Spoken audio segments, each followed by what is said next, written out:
Uh, Hello, my name is Dre, My name is Xander. and today we're going to do a tutorial on a factorial ANOVA. So, what it basically is, a factorial ANOVA is a type of statistical test that is usually performed when there are two or more between subjects independent variables, which that basically means that no participant can be in another group. They're all in one group and no other. Um, and What a factorial ANOVA is usually called also is called either a two-way ANOVA or a three-way ANOVA. It depends on how many independent variables there are, and these variables are usually categorical. Um, and there's also a dependent variable that is usually a single response and is usually a measurement of something. Um, each independent variable or factor can have as many levels possible. For example, when you look at a 3 times 2 design, there are two factors that have one factor that has three levels and a second factor that has two levels. So usually when performing a test, a hypothesis is required for each of the main effects, so for each independent variable, and one for the interaction effect, which is looking at the two independent variables simultaneously and how it affects the overall dependent variable. And these are line graphs to help visualize the results of whether or not there was an effect or not. If there if the two lines intersect, that means there is an interaction effect, and if the lines are pretty far apart, that just shows that there really is no main effect of either of the variables. And if the slopes are parallel, there's no interaction, like I was saying. And if the average slope is zero, there's no main effect of it either.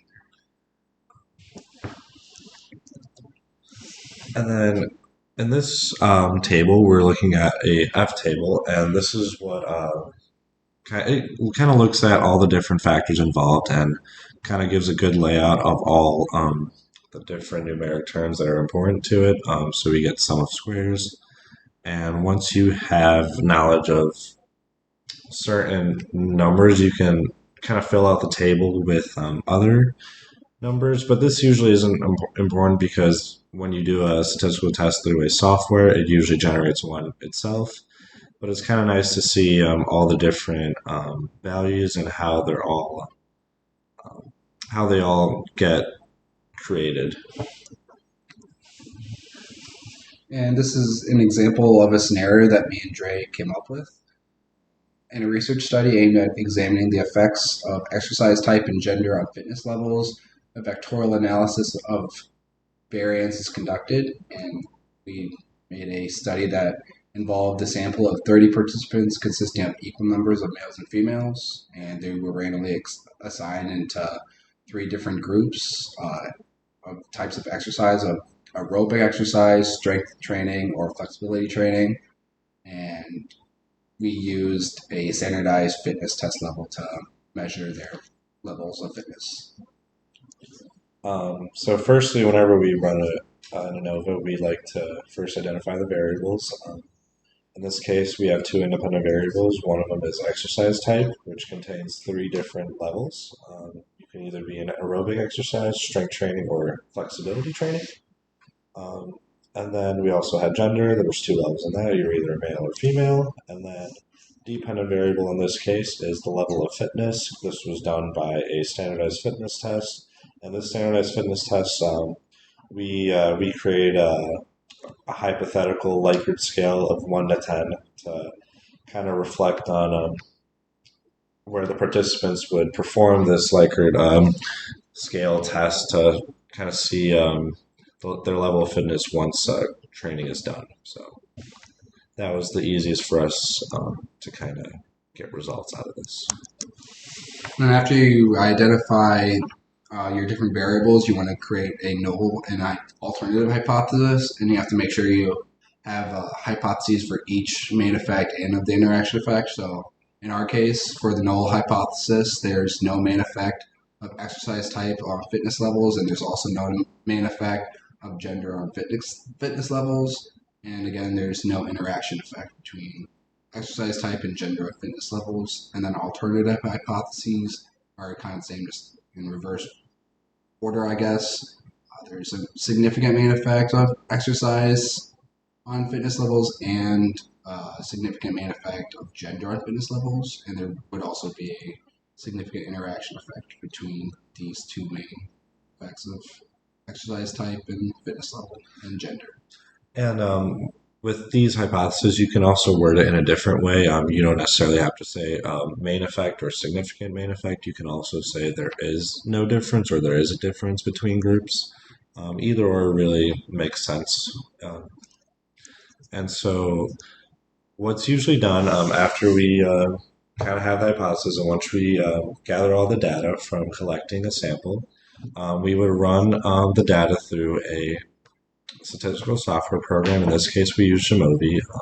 Jamovi is a very popular software that's used to run statistical tests, and you can usually do other tests on hand by hand, but usually when it comes to ANOVAs, it is very difficult as there's so many different values and formulas that need to be done. So statistical software is usually preferred. Then once we ran all of our results through Jamovi, we created an F table like we had in the slides earlier based on the results. So the first column you would have the two main effects of gender and type of exercise, and then interaction effect between gender and type of exercise, and then you would have the residual of those. On the right, you can see the sum of squares for each values, the degrees of freedom, mean squared, F, and then the p-value. And so, what's usually done also after running an analysis is a post hoc test. Post hoc stands for after, so it means after performance of the test. So this is usually done to look at all the specific individual groups and their specific results. Effect size can also be determined from post hoc tests, and also various other information can be acquired. For this case, we did a Cohen's d effect size, and we obtained a Cohen's d of zero point 0.3, which was a medium effect. And this was for the interaction effect. The two main effects had a Cohen's d of negative values, which usually is pretty rare, and it usually means that there is no significance between the groups. And so in these tables, we can see the differences between the very specific exercises and the differences between male and females. Usually, there's also another table that has the very specific groups, such as aerobic male, aerobic female, and so on and so forth.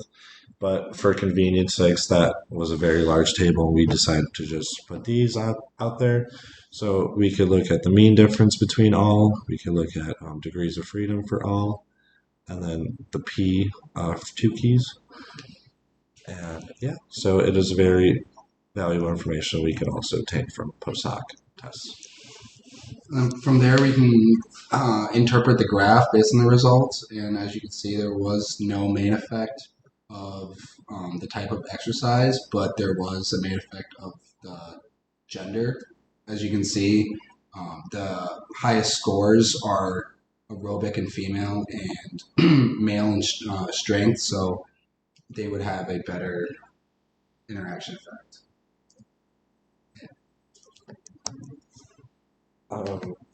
And then we also interpret the results through just brief APA statistical